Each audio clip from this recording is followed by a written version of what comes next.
condensarse. Y esta condensación iba a generar la salida de agua y también generaría la formación de un enlace covalente. El enlace covalente que une a dos aminoácidos, ¿cómo dijimos que se llama? ¿Enlace peptídico? Muy bien, el enlace peptídico.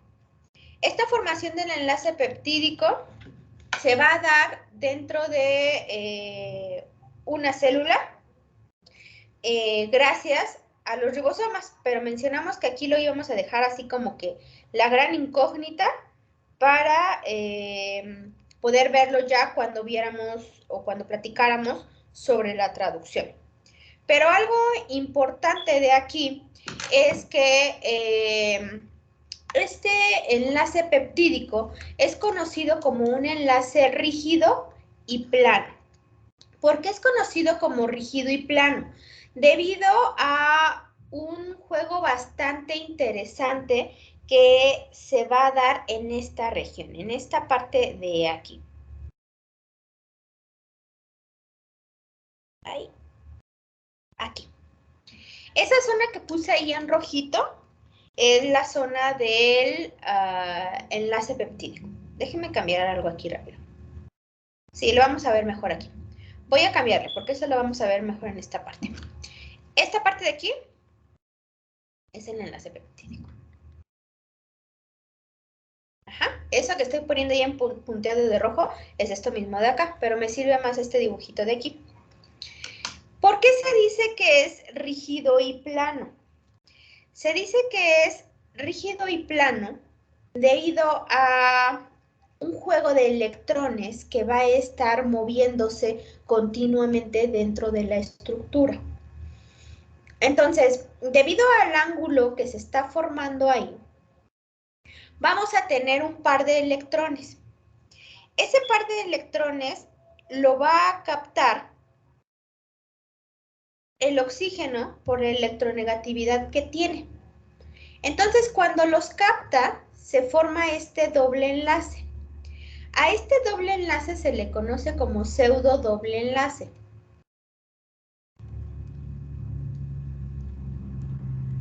¿Por qué se le llama pseudo doble enlace? En los libros y en cualquier lugar, nosotros un enlace peptídico siempre lo vamos a ver como esta forma. Pero si nosotros pudiéramos, si hubiera la tecnología para poder ver los átomos y los enlaces y cómo se van moviendo los electrones y todas esas cosas, lo que podríamos estar viendo es que por fracciones de segundo, este doble enlace que se encuentra ahí con este oxígeno pasa para acá. ¿Por qué? Porque el nitrógeno también es muy electronegativo. Entonces, los electrones saltan de aquí a acá, de aquí a acá. Entonces, este salto de electrones hacia el oxígeno y luego al nitrógeno, al oxígeno y al nitrógeno, hacen que este doble enlace esté unas fracciones de segundo aquí y otro acá y otro aquí y otro acá y otro aquí y otro acá y así se la pasa de un lado a otro. Entonces, ¿qué pasa, muchachos, cuando nosotros tenemos un doble enlace acá? Aquí lo vamos a pintar ahí el doble enlace. Y ahorita imagínense que acá ya no hay doble enlace. Tenemos un doble enlace acá. ¿Tiene la libertad de girar esta parte de aquí cuando hay un doble enlace? No. Entonces, un doble enlace ya le mete rigidez a la estructura. Es por eso que el enlace peptídico se dice que es rígido y plano. Únicamente por el juego que llevan a cabo estos electrones. De estar pasando al oxígeno, se forma doble enlace, los electrones regresan al nitrógeno, el doble enlace que había ahí se rompe y se forma hacia el nitrógeno, entonces el doble enlace está de abajo hacia arriba, una y otra vez. Entonces, debido a este juego que se tiene, pues no hay libertad en ese enlace para poder rotar. Esa es la razón por la que se llama rígido y plano. Entonces, el enlace peptídico es rígido y plano y los carbonos que están adyacentes o flanqueando a mi enlace peptídico sí pueden girar. Pueden girar muy libremente. Entonces, vamos a marcar nosotros, o vamos a encerrar a nuestro enlace peptídico. Aquí es rígido. Y si ustedes se fijan, lo voy a poner con una flechita. Esto ya puede girar, sin problema alguno. ¿Eso qué hace? Hace que entonces, en términos químicos, podamos tener también péptidos que tengan configuración cis-trans. Pero la configuración cis-trans no es algo que se mencione dentro de las proteínas y tampoco que tenga mucho interés. ¿Por qué? Debido al tamaño de las cadenas laterales, fíjense cómo están aquí las cadenas laterales. Aquí tenemos a R1, aquí tenemos a R2. O sea, esto es un aminoácido, esto es otro aminoácido. Entonces, las cadenas necesitan acomodarse. Dentro de una proteína o incluso desde un péptido, estas cadenas R no solamente se van a acomodar por su carga, se van a acomodar también por el espacio que tengan. Entonces, como algunas van a ser muy grandotas, necesitan un gran espacio, ¿no? Aunque, a pesar de que se encuentren una carga que les atraiga por el aminoácido anterior, es imposible que se mantengan juntas esas R's por el espacio que va a haber. Entonces, de manera general, pues la mayoría de las proteínas o la mayor parte de las regiones de las proteínas van a estar en posiciones trans para no estorbarse. Entonces, fíjense cómo hay un R2 lo tenemos arriba, R1 lo tenemos abajo. Entonces, repito, no es como tan importante en cuanto a cis o en cuanto a trans en las proteínas, no lo es. Y no lo va a ser justo por lo que les estoy diciendo. Estas cadenas impiden que a fuerzas tengamos un cis. Entonces, generalmente van a estar en trans, ¿ok? Pero esto se los menciono porque ustedes deben de conocerlo, porque a veces les preguntan, ¿y por qué siempre está uno arriba y uno abajo? Y todos dicen, pues, ¿quién sabe, no? Pues esa es la razón por la que están uno arriba y uno abajo. Y además, ahorita vamos a empezar a ver cómo van a empezar o se van a dar muchas interacciones entre los aminoácidos del mismo péptido. Y vamos a darnos cuenta que las interacciones que hay son muy importantes y esas interacciones no son entre R1 y R2, es decir, entre el primer aminoácido y el segundo. Son entre el primero y el décimo, el vigésimo y así, o sea, con aminoácidos que están muy, muy lejos. Y ahorita vamos a ver por qué. Entonces, como ya vimos cómo se daba la formación del enlace peptídico, aquí no nos vamos a quebrar tanto la cabeza en decir a qué le llamo péptido, a qué le llamo proteína, a qué le llamo polipéptido. En realidad ahí sí fue por consigna propia, porque no es como tan relevante, porque va a depender mucho de los libros que leamos, la clasificación que se dé. Entonces a veces nos dicen, más de 20 aminoácidos unidos ya son una proteína. Y algunos dicen, más de 10 kilodaltones ya es una proteína. O sea, algunos lo hacen por peso, algunos lo hacen por número de aminoácidos, entonces es como un revoltijo, ¿no? Lo que sí podemos decir es que cuando son muy poquitos, a lo mejor menos de 15, menos de 10, ya le llamaremos péptido. Ya cuando son grandes le llamamos proteína, entonces sería como que la única consigna que metamos, ¿no? Pero, pues finalmente aquí lo que nos importan son las proteínas. Y en las primeras clases que vimos, platicamos sobre la abundancia de las macromoléculas dentro de una célula. Y platicamos que el tipo de macromolécula que más abundaba dentro de una célula eran las proteínas. Ahí les pongo un cuadrito, que a mí me gusta mucho utilizar ese cuadrito, porque nos está simulando una célula y nos quita un poco de la cabeza cómo está una célula, ¿no? Porque ese cuadro es una célula, este cuadro que vemos en la izquierda. Y entonces nos dice, ¿qué es lo que yo vería dentro de una célula? Independientemente de qué haga, vamos a ver qué hay. Y entonces nos dice, bueno, vamos a ver esta es una célula de una bacteria porque es un 16S. Este 16S lo vamos a entender en el tercer parcial. Y aparte porque tiene lipopolisacáridos y tiene peptidoglicana. Entonces, es una bacteria. Esta bacteria tiene una concentración enorme de proteína. Vean toda la proteína que hay. ¿Qué hace? ¿Quién sabe? Fíjense cómo vamos a tener una gran cantidad de ácidos nucleicos. Y aquí dicen, a ver, espera, es que tú mencionabas después que había lípidos y que había carbohidratos. Sí. Estos carbohidratos, todos los carbohidratos están aquí como metabolitos. Y estos carbohidratos están aquí como peptidoglicana.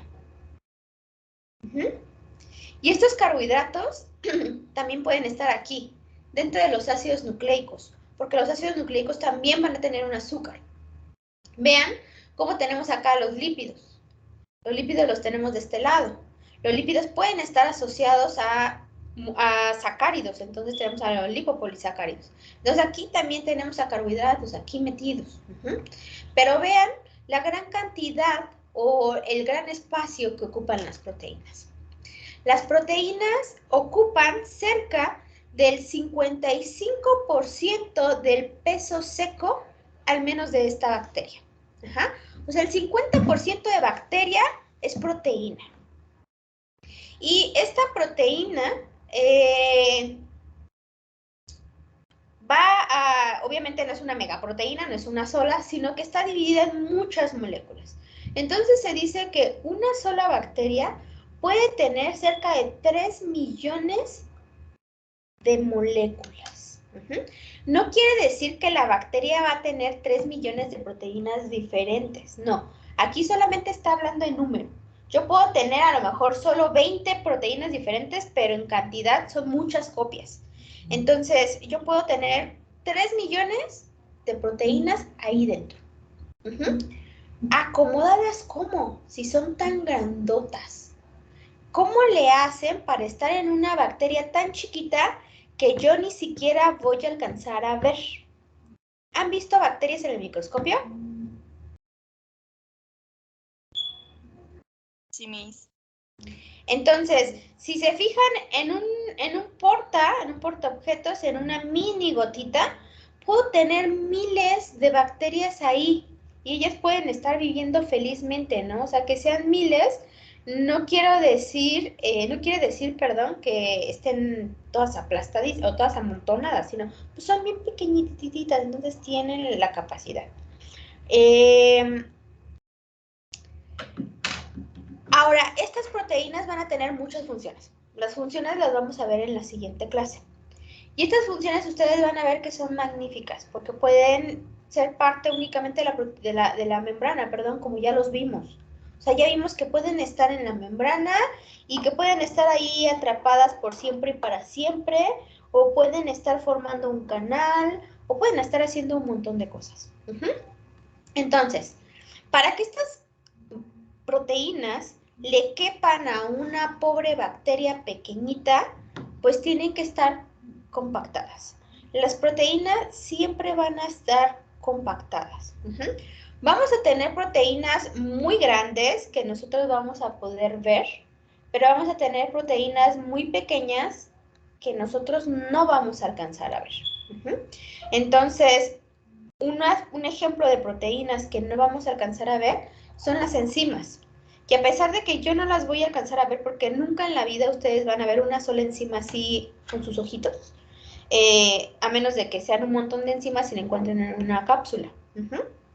Pero van a tener un gran peso molecular, pero a pesar de eso yo no las voy a ver, por el empaquetamiento que tienen. Y vamos a tener muchas otras que a lo mejor si hiciéramos una disección en nuestro cuerpecito, las alcanzaríamos a ver. Entonces, la primera estructura de las proteínas, pues, se llama estructura primaria. La estructura primaria de las proteínas no es otra cosa más que el orden en el que se encuentran unidos los aminoácidos. esta estructura primaria no tiene ninguna relación extra entre los aminoácidos más que el enlace peptídico. Entonces, la estructura primaria es lineal. Aquí todavía no estamos doblando a las proteínas. Y la estructura primaria nos da la secuencia de la proteína.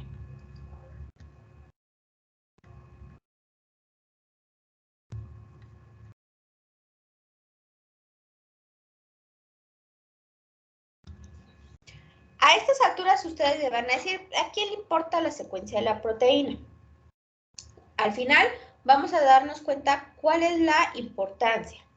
Pero esta secuencia de la proteína nos ayuda, siempre nos va a ayudar a poder ir clasificando las proteínas, porque las proteínas no solamente las voy a clasificar por tamaño o por forma, las voy a clasificar también por función.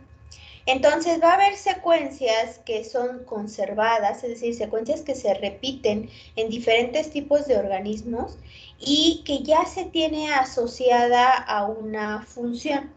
Vamos a poner un ejemplo, no es real, pero es más o menos para que lo visualicen.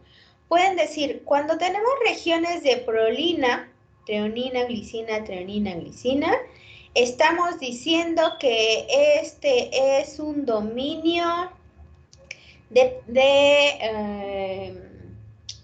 ¿qué podría ser? De una lipasa. Entonces, cuando ustedes conocen la secuencia de la proteína y le estiran completita y empiezan a ver qué hay, si encuentran esa secuencia conservada en sus proteínas, pueden decir, tal vez sea una lipasa. Obviamente no son regiones o dominios tan chiquititos, aquí se los puse para que fuera un ejemplo didáctico. Son dominios muy grandotes, ¿no? A lo mejor de 40, 50 aminoácidos. Pero eso nos ayuda a ir clasificándolos. Entonces, la estructura primaria nos da el orden de los aminoácidos y, por lo tanto, la secuencia de una proteína. ¿Cómo los vamos a enumerar? Ya habíamos platicado un poquito de eso. Las proteínas tienen una dirección, aunque pareciera que no. Entonces, siempre el aminoácido 1 va a ser aquel que tenga su grupo amino alfa libre. Y acuérdense que solamente digo alfa para que ustedes entiendan que es el grupo unido al carbono alfa, porque también ya conocieron que hay aminoácidos que tienen grupo amino en sus cadenas R.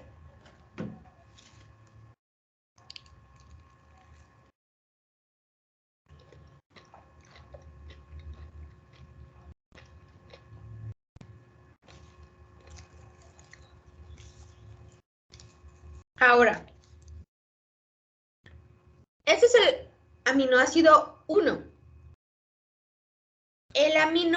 El último aminoácido, ¿qué es lo que va a tener libre, chicos? ¿El grupo qué?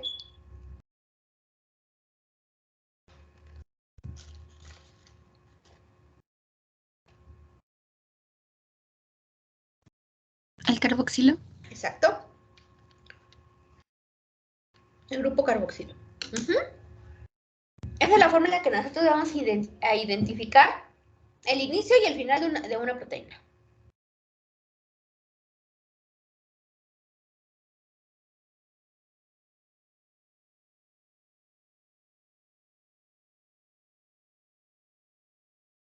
Miss, ¿puede repetir, por favor, lo del 1 y lo del terminal, por favor? Primero, tanto al amino como al carboxilo les van a llamar terminal. Esto es lo que a veces los confunde un poco, porque se dice el extremo amino terminal y el extremo carboxilo terminal. Cuando dicen extremo carboxilo terminal, como que dicen, ah, pues sí, porque es el último. Pero cuando dicen amino terminal, como que no les queda muy claro. Solo le dicen el extremo amino terminal por convención. Así se decidió que se le iba a decir. Entonces, el inicio de una proteína va a ser en donde ustedes se encuentren en el grupo amino alfa libre. Ese es el inicio de una proteína. Ese es su aminoácido 1.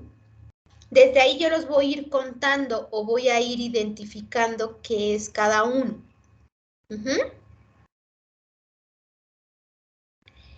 El último aminoácido de la proteína, la característica que va a tener es que tiene su grupo carboxilo libre. Obviamente el carboxilo alfa. ¿Sí? ¿Quién me preguntó? ¿Grecia o quién me lo preguntó? Sí, yo. Ya quedó ¿Sí se claro. entendió? Ok. Sí, gracias. Pero siempre lo van a encontrar así como extremo amino terminal, extremo carboxilo terminal. Se los puse aquí, escrito tal y como aparecen en los libros. Extremo N terminal es extremo amino terminal. Extremo C terminal es el extremo carboxilo terminal. Entonces, como les dije que es la forma en la que se lee, si nosotros queremos pintar una proteína, o más bien escribir la estructura primaria de una proteína, siempre del lado izquierdo vamos a poner el amino terminal y del derecho el carboxilo terminal.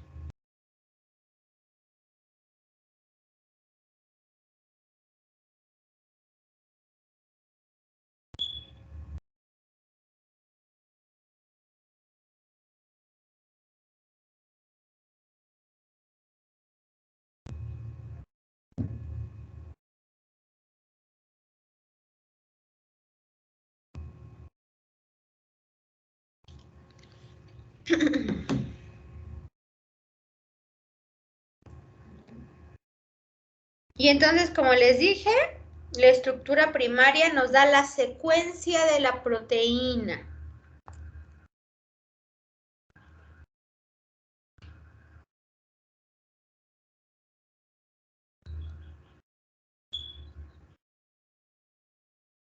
Ahora vamos a empezar con la estructura secundaria.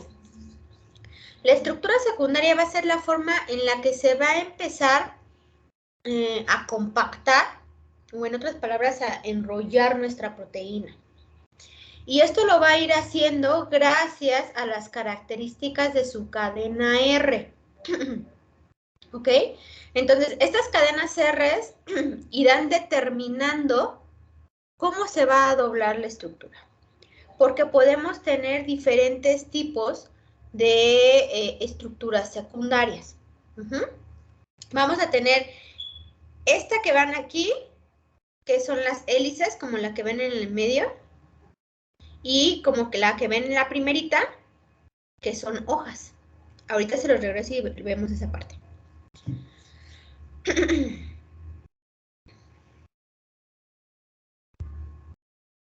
Ahora, ¿qué es lo que sucede aquí?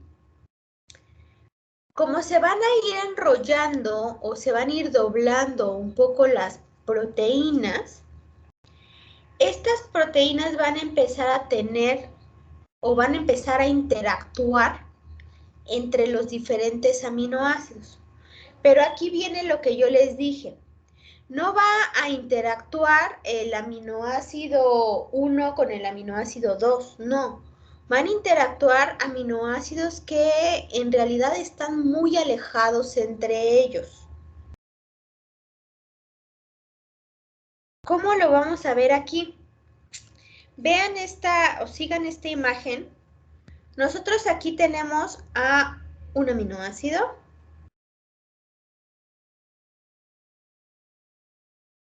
Aquí tenemos a otro aminoácido.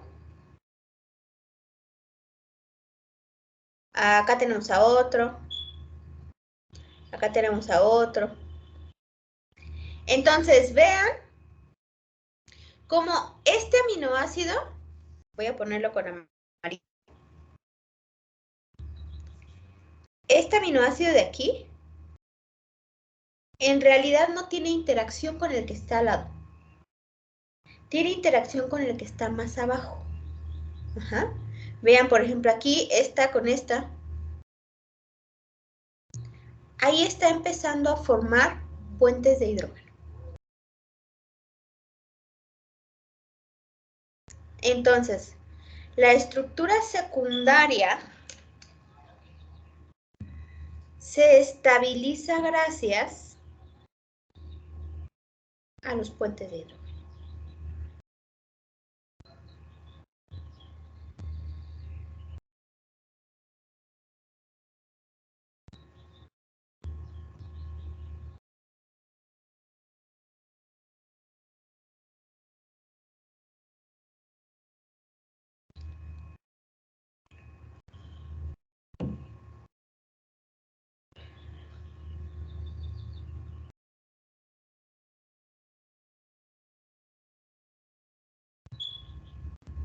Y a pesar de que nosotros digamos ahí, pero son puentes de hidrógeno, ¿qué pueden hacer por la vida?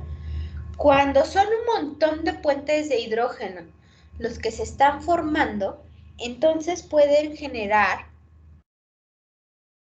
una estructura muy estable.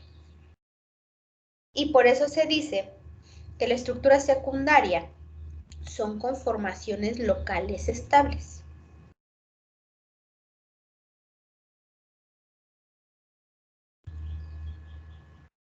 Y entonces es apenas aquí cuando las proteínas empiezan a tener una estructura pues, tridimensional de cierta forma, pero se llama estructura secundaria. Entonces la estructura primaria la teníamos así nada más abierta.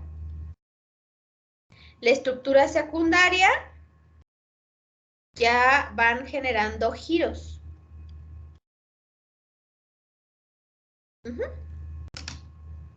Entonces, si quieren copiar algo, es momento de que lo copien.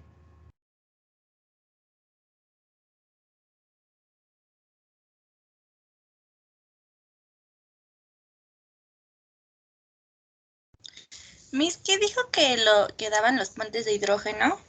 Estabilidad.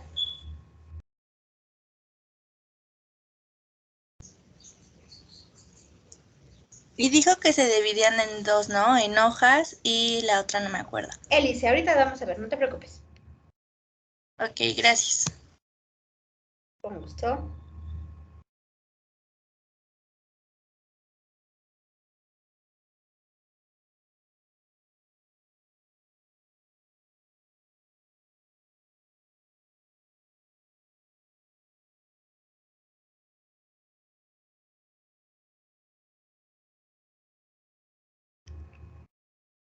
¿Ya puedo cambiarle, chicos?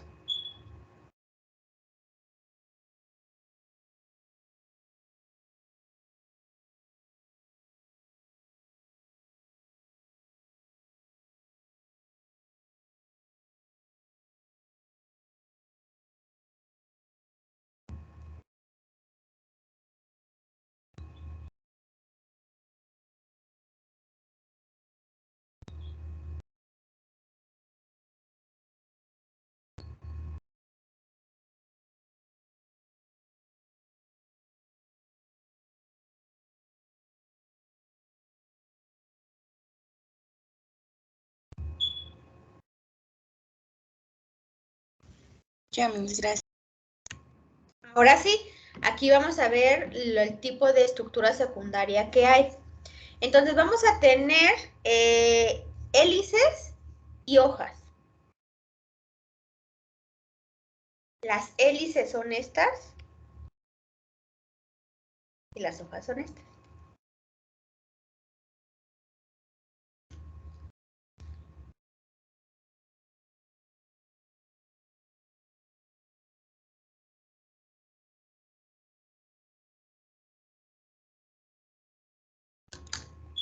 ¿Y qué es lo que tenemos aquí?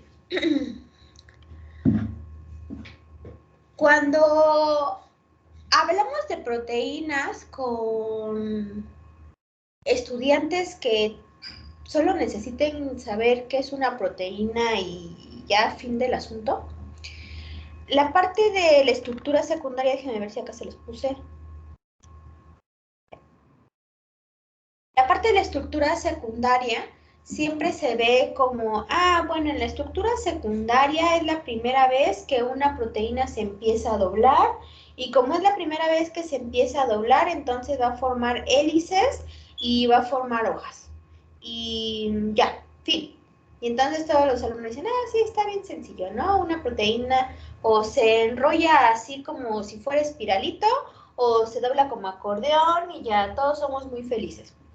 Pero hay una estructura secundaria que se deja muy por de lado y que a veces cuando se llega a hablar de ella solo se dice, bueno, las proteínas van a tener regiones que no se doblan. Y entonces todos nos imaginamos que cuando hablamos de regiones que no se doblan es que tenemos una maraña así de proteína y un hilo, y una maraña así de proteína y un hilo, y otra maraña así, y que esas son las proteínas, ¿no? Porque nos dijeron que hay unas que sí tienen estructura secundaria y regiones que no tienen estructura secundaria. Y pues entonces así se ve bonita, ¿no? Yo creo que así es una proteína. Cuando en realidad no lo es así. ¿Qué es lo que se sabe? Que aproximadamente el 50% de una proteína va a tener cualquiera de estas dos estructuras, hojas o hélice. Y entonces nos quedamos como con esa idea, ¿no? Y el otro 50% pues está abierto, ¿no? Así como se los dibujé ahí. Y como nos dijeron, no tiene estructura secundaria. Pero en realidad hay una estructura que se llama estructura de lazo, que es una estructura secundaria. Sí que lo es. Y es una estructura secundaria porque me va a ayudar a marcar dominios y me va a ayudar también a formar, más bien a cambiar entre una forma y otra. Es decir, si yo tenía una proteína que tiene una hoja, las hojas también las conocen como beta plegada, entonces si yo tenía una proteína que tenía una hoja y de repente va a tener hélice, no cambia así de inmediato siempre de hoja a hélice. Muchas veces lo que hace es, tenemos hoja, tenemos lazo, tenemos hélice. Entonces es como una transición. Los lazos también sirven para transición. Ahorita vamos a verlos y hablar de ellos un poquito más a detenimiento. Vamos a empezar con la primera, con la estructura de hélice. Esta estructura de hélice propiamente se conoce como estructura alfa. Y se conoce como estructura alfa porque les dije que las hojas se conocen como beta plegadas. Entonces son estructura alfa, le puse ahí con palabra, pero puede ser con el símbolo. Entonces la estructura alfa es la misma que la hélice. Esta es una estructura helicoidal. Es una estructura que cuando veamos DNA nos va a recordar mucho al DNA. Y entonces aquí va a tener una forma muy especial de irse acomodando. ¿Qué es lo que va a hacer? Cuando se va formando esa hélice, en realidad los grupos R van a intentar ponerse fuera de ella, fuera de la hélice. ¿Por qué se van a intentar poner fuera? Por la misma razón que yo les dije que de cierta forma les iba a estorbar el resto de los aminoácidos. Entonces, como estos grupos R pueden ser muy grandotes, por eso se van a hacer hacia afuera. Entonces, fíjense cómo los grupos R en esa imagen, déjenme ver cómo está acá. Ahorita los ubico, bueno, ahorita lo borro, y ahorita los ubicamos acá. Si ustedes se fijan aquí, los grupos R no están participando en la formación de enlaces alfa o de interacciones, perdón, enlaces de hidrógeno o interacciones de hidrógeno. Los grupos R no forman, aquí voy a ponerlo, interacciones de hidrógeno o puentes de hidrógeno.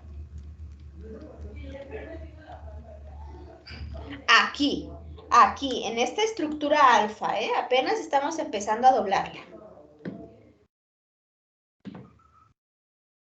Entonces, los grupos R se voltean hacia el exterior de la estructura helicoidal.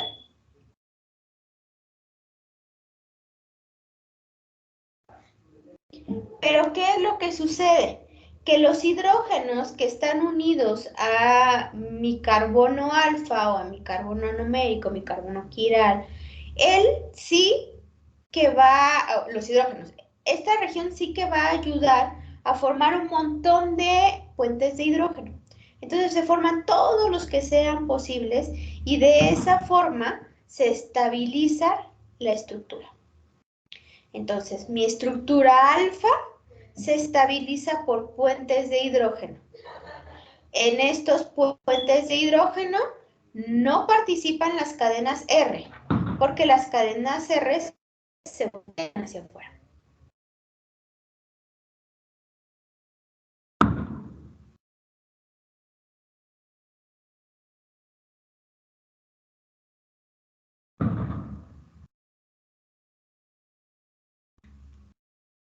¿Y qué otra cosa interesante podemos tener aquí? El tamaño de la estructura. Se dice que para que se dé una vuelta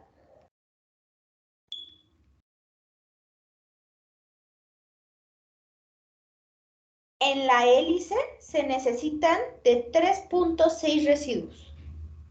O sea, 3.6 aminoácidos están participando en generar una vuelta en mi estructura alfa.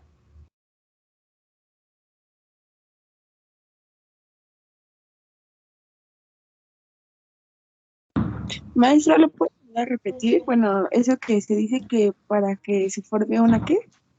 Para que se forme una vuelta en la estructura de hélice,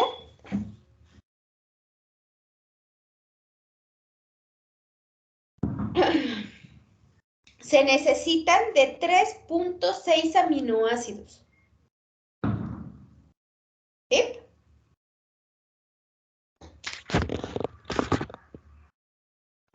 Sí, gracias. No, de nada.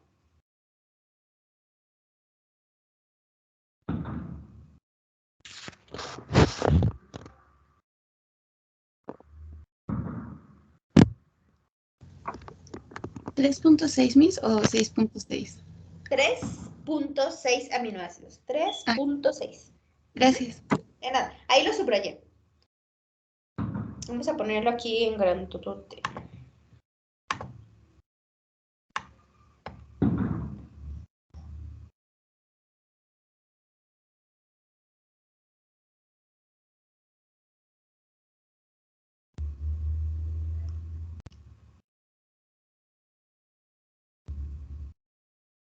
Vean a lo que se le llama una vuelta. Cuando pongo así la pantalla, ¿ven la manita? No, no se ve ninguna manita. Está en una de las R's. Sí, maestra, sí se ve. ¿Sí se ve? Fíjense, ¿a qué se refiere? Vean el listoncito que les marcan aquí de azul. Ubican que los listones tienen como un lado brilloso y un lado como opaquito. Entonces, imaginémonos que este es un listón. Ahorita donde está la mano, esta es la parte brillosa. Cuando este listón da la vuelta, esta parte brillosa queda atrás. Y entonces esta región de aquí es como opaca. Cuando vuelve a dar vuelta el listón, esta es la parte brillosa. Entonces aquí estamos viendo las caras del listón. Entonces aquí podríamos nosotros marcar como el inicio para ver en dónde termina una vuelta. Una vuelta sería en el momento en el que la hélice vuelve a tener esta posición aquí. Es decir, la parte brillosa de este lado y lo opaco ahí atrás. Fíjense, cuando vamos bajando, aquí hace un giro, vamos bajando, vuelve a girar. Esta región de aquí, justo esta región de aquí, es en donde termina la vuelta. Entonces, una vuelta es de aquí a acá, pasándonos en la parte del listón. Ajá. Aquí nos lo marcan para que nosotros lo hagamos con base en las R's. Pero para que ustedes lo entiendan, les estoy enseñando lo del listoncito, para que vean que es una vuelta. Entonces, vean cómo está aquí el listón. Vean cómo está aquí, ¿listo? Y entonces son 3.6 residuos. Si se fijan, o 3.6 aminoácidos. Tenemos aquí el grupo R, 1, 2, 3. Aquí tenemos el cuarto y van a decir, pues es que dice 3.6, no dice 4. Pues porque no están completos los aminoácidos. Fíjense el aminoácido de acá arriba. La vuelta termina aquí donde está la mano. Y a esta manita, o aquí donde está la mano, le hace falta el grupo amino de este aminoácido. Este grupo amino está acá, formando parte de la otra vuelta. Entonces, por eso son 3.6, porque este aminoácido está completo, este también, pero este no. Este está solo un pedacito, participando en la vuelta. Entonces, 3.6 aminoácidos forman una vuelta en una hélice y eso equivale a 0.54 nanómetros.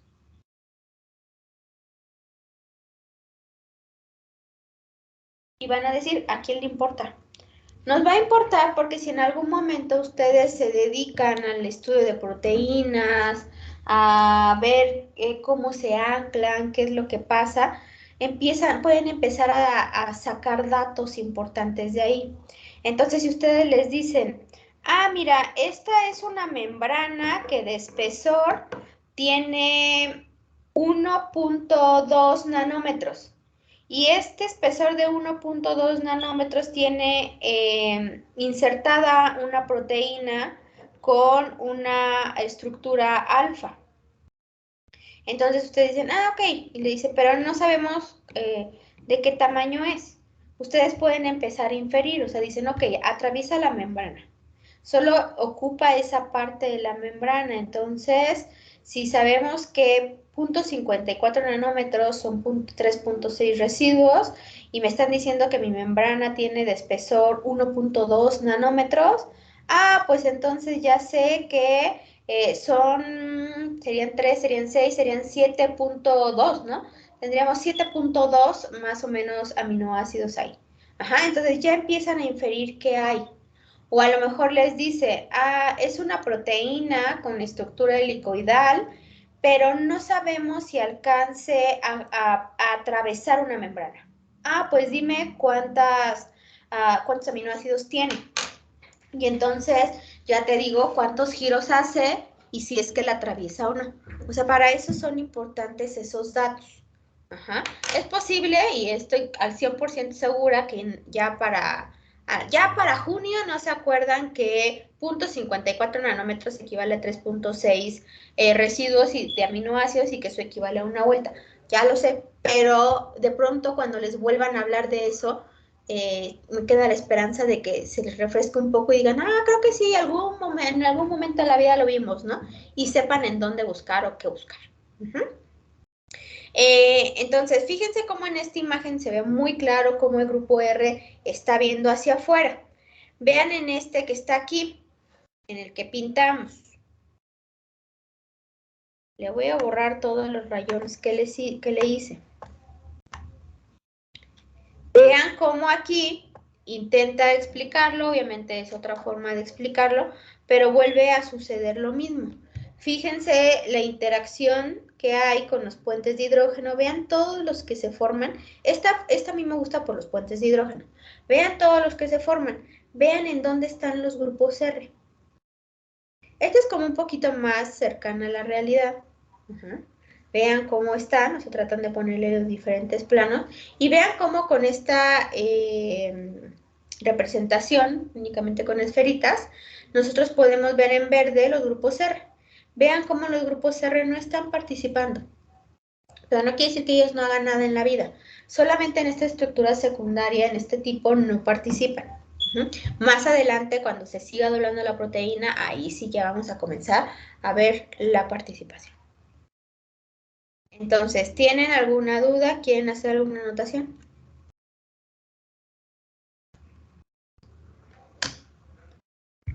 ¿No? Ahora, ¿qué pasa? Las estructuras alfa son bien bonitas, pero estas estructuras alfa hay un aminoácido que es bien fastidiosito. Entonces dijimos, para que no se alterara esta estructura alfa, los grupos R se voltean. Y entonces, al salir, al estar volteaditos, pues no interrumpen, no generan como algún problema alguno. El problema lo encontramos con la prolina. La prolina es la tosita en este aspecto. Entonces, la prolina rompe estructuras alfa. ¿Por qué las va a romper? Porque no es como otros aminoácidos que nosotros dijimos, bueno, vamos a tener nosotros el carbono, tenemos el grupo carboxilo, tenemos el grupo amino, tenemos aquí el hidrógeno y tenemos el R acá arriba y que a lo mejor este R sea un anillo. Y está muy independiente ese anillo de toda la región que tenemos acá abajo del aminoácido. Con la glicina no es así. Fíjense cómo está la glicina, cómo es bien complicadita. Aquí tenemos al carbono alfa. Aquí tenemos al grupo carboxilo.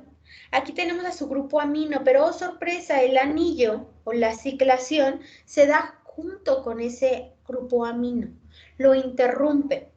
Y entonces nosotros dijimos, los hidrógenos de la cadena R no forman puentes de hidrógeno. ¿Con quiénes sí formarían puentes de hidrógeno, muchachos? ¿Qué grupo así participaría? Los carboxilo Ajá, ¿y qué otro? y amino. Y el amino. Aquí el amino no puede. No puede formar un puente de hidrógeno. Ajá. Acuérdense que el nitrógeno es muy electronegativo, sí. Cuando está unido a más de 2 hidrógenos, logra todavía formar puentes de hidrógeno con otra molécula. Cuando nada más tiene el nitrógeno, cuando solo tiene un enlace disponible para el hidrógeno, baja mucho la forma en la que puede tener interacción. Entonces, ya en esa posición, ya no lo deja que tenga una interacción, porque vean, la prolina nada más tiene un hidrógeno.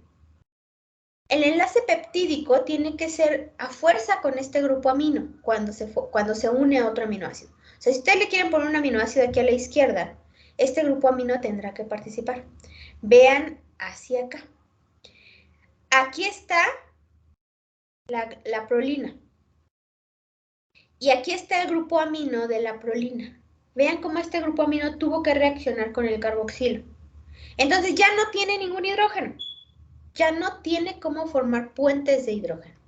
Entonces, la prolina es muy malita formando puentes de hidrógeno. Lo va a formar con su extremo carboxilo y nada más. Por el oxígeno que tenemos. Pero pues hasta ahí. Entonces, eso hace que se rompan las estructuras alfa. Vean la imagen de acá arriba. Tenemos una estructura alfa perfecta, bien bella de la vida. Pero vean aquí, la estructura alfa se va de lado. Se va de lado porque aquí tenemos una prolina. Y esta prolina en toda esta parte del anillo no le deja formar un puente de hidrógeno. Por aquí más o menos tendría que estar su grupo amino, que ya no tiene tampoco hidrógenos, que no tiene más cómo unirse, y entonces se hace de lado mi estructura alfa. Si la proteína tiene suerte y solo tiene una prolina ahí perdida, entonces pues solamente se inclinará y seguirá la formación de la estructura alfa o la hélice. Pero cuando tenemos regiones ricas en prolina, se pierde por completo la estructura alfa. Y generalmente nos da regiones de lazo. Entonces, regiones ricas en prolina rompen por completo la estructura alfa.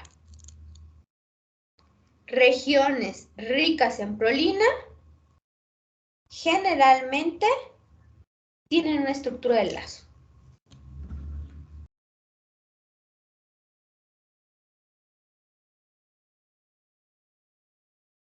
¿Tienen alguna duda, muchachos?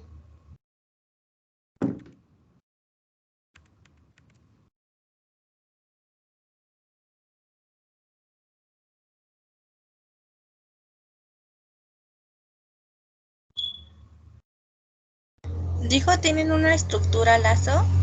Del lazo. Ajá. Gracias. Nada.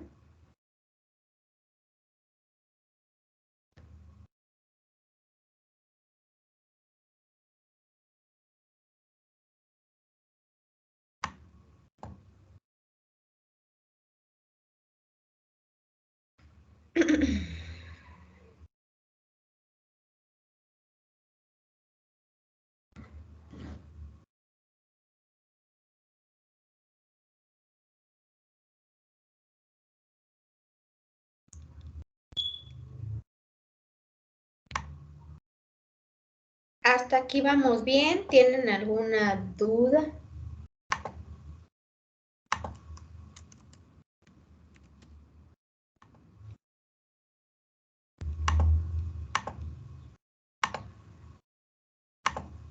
¿No?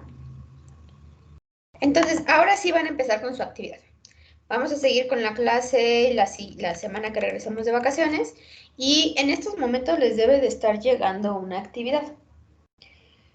¿Qué es lo que van a hacer? Como vi que les encanta sacar algunas cosas de internet, entonces estuve revisando de dónde sacaban y cosas así. También hay que ver que no lo saquen incorrecto y entonces encontré un videíto que tenía que ver con los aminoácidos y con la importancia de estos aminoácidos, porque va a haber aminoácidos que solitos van a tener alguna función. Entonces, como solitos van a tener alguna función, es por eso que quiero que hagan esta actividad. ¿Qué es lo que van a tener que hacer? Van a ver el video. El video dura creo que 20 minutos, pero mientras lo ven tendrían que ir haciendo la actividad. ¿Qué es lo que van a hacer en la actividad? Dijimos que iban a trabajar en equipos. Entonces, en equipos lo van a trabajar y van a hacer una infografía a manita. Entonces, por eso les dije, van a elegir el que escriba bonito, el que dibuje bonito, el que coloree, el que tenga idea cómo ponerlo. Y van a escribir las características de estos aminoácidos, pero de acuerdo al video. No van a agarrar y van a decir, ay, qué pereza, voy a buscar en cualquier otro lado y ya me salvé de estar viendo su video. No, véanlo con el video.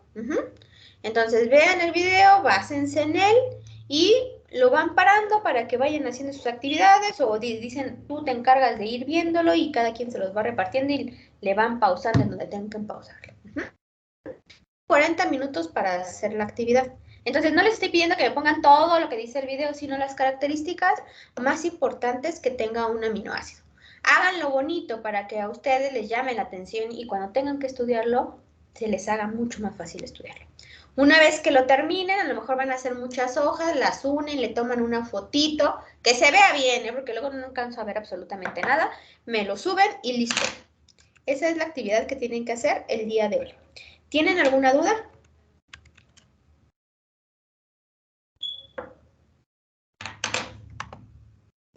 No, Miss. ¿La mandamos todos o solo uno por equipo?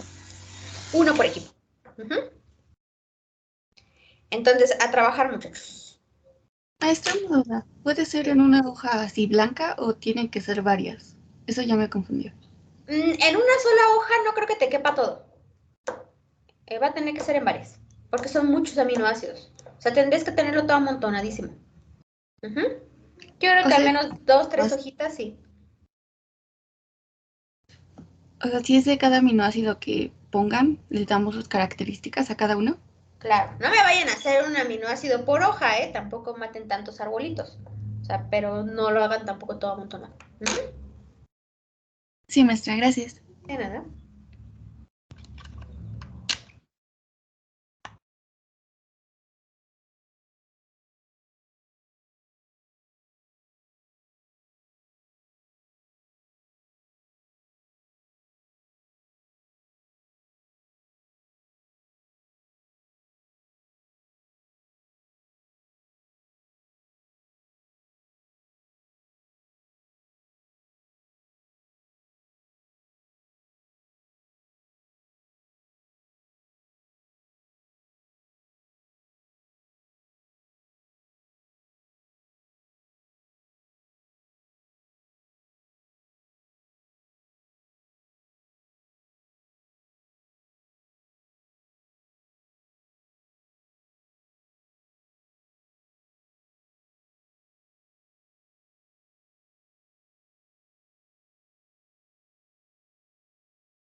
Maestra, tienen que venir los 20, ¿verdad?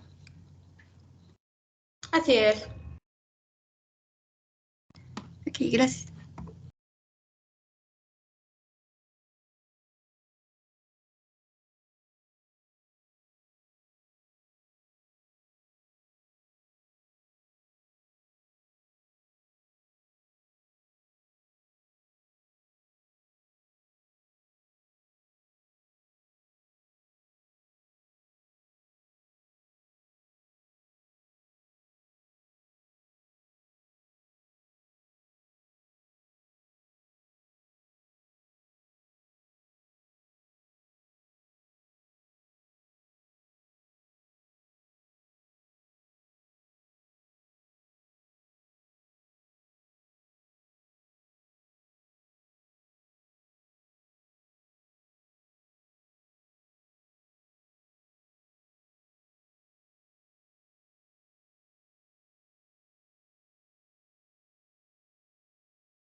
¿Cómo van, muchachos?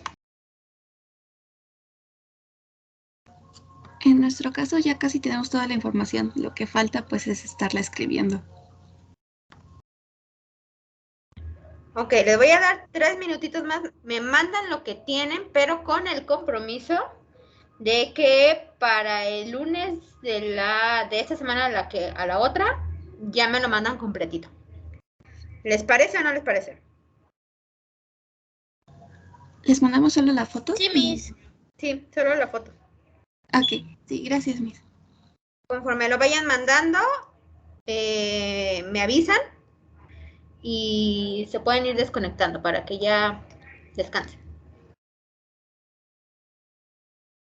Pero me tienen que hacer una bonita infografía, ¿eh? Otra duda, maestra. ¿Ahí mismo nos va a volver a abrir la actividad o dónde se lo mandamos ya terminado? Les voy a abrir otra para que pueda comparar yo, ¿ok? Sí, maestra, gracias. Con gusto.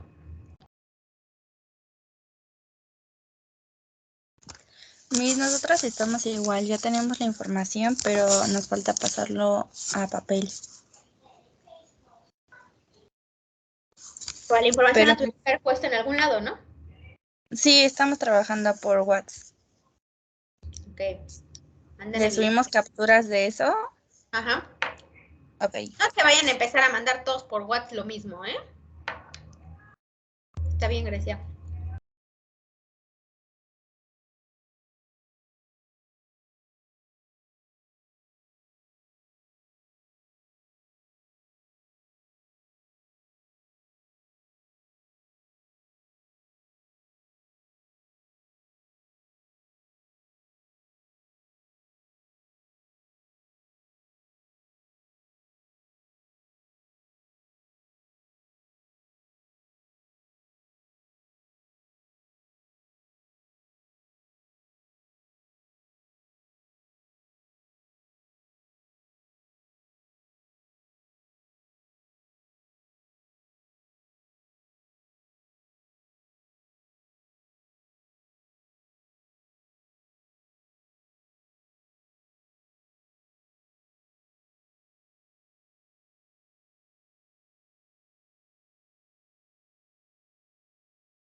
¿Ya la mandaron, chicos?